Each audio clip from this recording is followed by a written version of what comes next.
Hello YouTube, my name is Nero, teams for Call of Duty Black Ops 3. Welcome back, ladies and gentlemen. We are now 2 days removed from the official reveal of Black Ops 4, and the community is still reeling about the game. The game is taking the world by storm right now. So many people are talking about it, both good and bad. And since the reveal, a lot of new information has come out, and that is going to be the focus of this video, because we have a bunch of new details about the mysterious Blackout Battle Royale mode. We have mod support potentially coming to Black Ops 4. We have Treyarch teasing that more content is coming to Black Ops 3, and we even have some details about the future of single player within the Call of Duty franchise. We are going to be covering all of this and more in today's video, so hopefully you guys will sit back, relax, and enjoy the Nuketown gameplay, because we're back here in Black Ops 3 for the first time in a while, and boy am I rusty. But regardless, let's start things off here by talking about Blackout, because that game mode has split the community right down the middle, in my opinion, right? Because on one hand, we have people who are excited to see what Call of Duty is going to do with this genre. It's a very popular genre.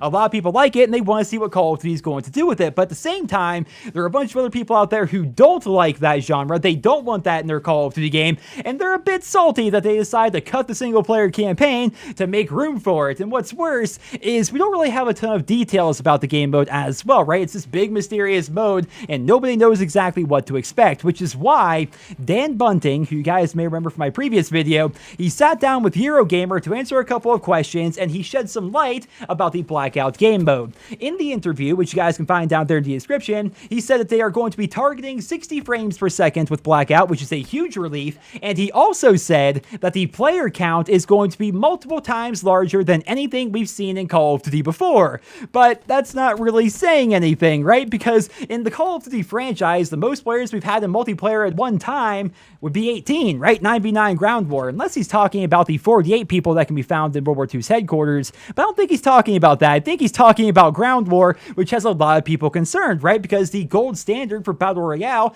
is 100 players, and it doesn't look like Treyarch is trying to target that. If I can quote him directly from the article, he says, "Our approach on this is, it's not really about player count, because at the end of the day, it's about whatever the experience is designed to be optimized for and to have the most fun in. Our goal is not to strive to hit the highest player count. Our goal is to deliver the best, most Black Ops experience we possibly can." Now, what makes that statement even more interesting is what David Vonderhaar said during the reveal, because by now everybody has heard that the Blackout map is going to be more than 1,500 times the size of Nuketown. But here's the thing, people are doing the math and they're running the numbers, and it turns out that 1,500 times the size of Nuketown isn't even half the size of the Fortnite map. And keep in mind, this tiny map is going to have air vehicles, land vehicles, and sea vehicles. How exactly is that supposed to work if the map is that small? Like, are we talking 20 or 25 people on the map at one time? Because that sounds really bad for Battle Royale, because again, the gold standard has always been 100 people for this genre. So I can't wait to learn more about this. Going back to Dan's interview, he said that it's going to be 60 frames per second. We are going to have a map that is designed with a bunch of iconic locations from the Black Ops series, and all the guns and the characters are also going to be iconic ones from the Black Ops series, and that vehicles are going to be a very big deal. But that's really all he said. They would not commit to a number, and that has me a little bit concerned, because there are some people over on the Call of Duty subreddit who are suggesting that at the end of the trailer here, they revealed that we're going to have 140 players on the map at any given time, given what they showed us here. But I feel like if they were going for 140 players, they would probably talk about that at the reveal, because that's above and beyond what any other game is currently doing, right? You think they would want to brag about that. So we really have no idea what's going on with Blackout, and I think that's intentional. They want us talking about it like we are right now. It's their form of marketing, and I imagine at this year's E3, we are going to get a full gameplay trailer, which will put all the rumors to rest. But until that happens, this is all the information we currently have about Blackout Battle Royale. And as always, I will keep you guys up to date with more information as it becomes available. But until then, let's move away from that and talk about mod tools potentially coming to Black Ops 4. You guys may remember from my previous video that Treyarch is committed to making Black Ops 4 a massive success on PC, and part of that initiative is they opened up a Treyarch PC Twitter handle, which is run run by the new PC community manager, Rob Smith. Well, a bunch of fans, myself included, we all started to tweet to Rob asking him about mod tools within Black Ops 4 because they keep talking about PC with this game, but they haven't mentioned mod tools. Like, are mod tools going to be coming to this game? And he finally replied by saying, "We hear you." Now, of course, in no way is this an official confirmation that mod tools are going to be coming back, but a lot of people are interpreting it as that because why else would he even reply? Like, why even bring it up if mod tools aren't coming to the game? So fingers crossed mod tools do come to Black Ops 4, because if they do, that would do wonders for the PC platform and for the future of Call of Duty Black Ops 4. Because for those who don't know, games that have mod support have nearly unlimited replay value. Black Ops 3 was the first Call of Duty game in a very long time to have mod support, and because of that, thousands of people play the game every single day on PC because there are so many custom zombies maps and custom multiplayer maps for you to enjoy. The best part about it is all of it is free. Like, if you have Black Ops 3 on PC, you go to the Steam Workshop, you scroll through, you look at all the zombies maps that were made by fans, you hit subscribe on any one you want to download, and you instantly have it for all time. You don't pay anything. It's freaking wonderful, and a lot of the maps are really good. Like, some are terrible, don't get me wrong, like some are really freaking bad,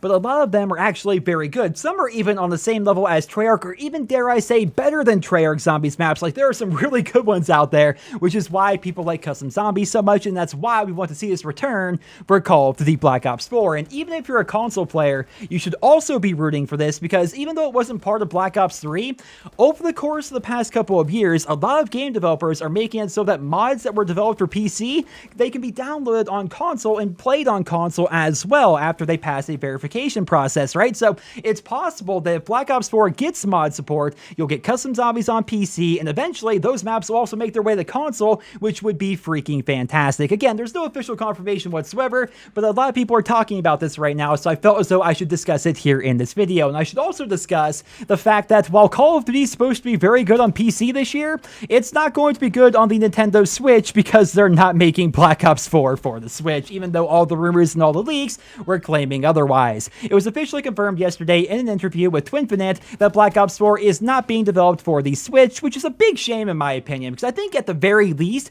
zombies would be wildly popular on the Switch, but it turns out that was never in the cards for Black Ops 4. In fact, the last Call of Duty game to be developed for a Nintendo console was Call of Duty Ghosts back in 2013 for the Wii U, and there is currently no word on whether or not we will ever see a Call of Duty game return to a Nintendo system. I suppose time will tell, ladies and gentlemen, but yeah, Black Ops 4 is not coming to the Switch. And next up, I've got some very good news for fans who are disappointed that Black Ops 4 will not be having a single-player campaign. It turns out that this is going to likely be a one-time thing, and it's not going to be a sign of things to come for the Call of Duty franchise, which is pretty relieving, because Yale Miller, who is the senior producer over at Treyarch, he said in an interview yesterday that just because Black Ops 4 doesn't have a campaign, that doesn't mean that Infinity Ward's not making a campaign next year, or that Sledgehammer is going to make a campaign after that. Every game is made on a case-by-case basis, and when it comes to Black Ops 4, they cut the campaign because they decided it was not the best thing for their game. They thought it would be better to invest in Battle Royale and making the multiplayer and zombies more expansive than ever before. So it's looking like we will have a campaign next year with Infinity Ward's game and Sledgehammer's game the year after that, but of course we don't know for sure. He just says it's not like this big conspiracy on the part of Activision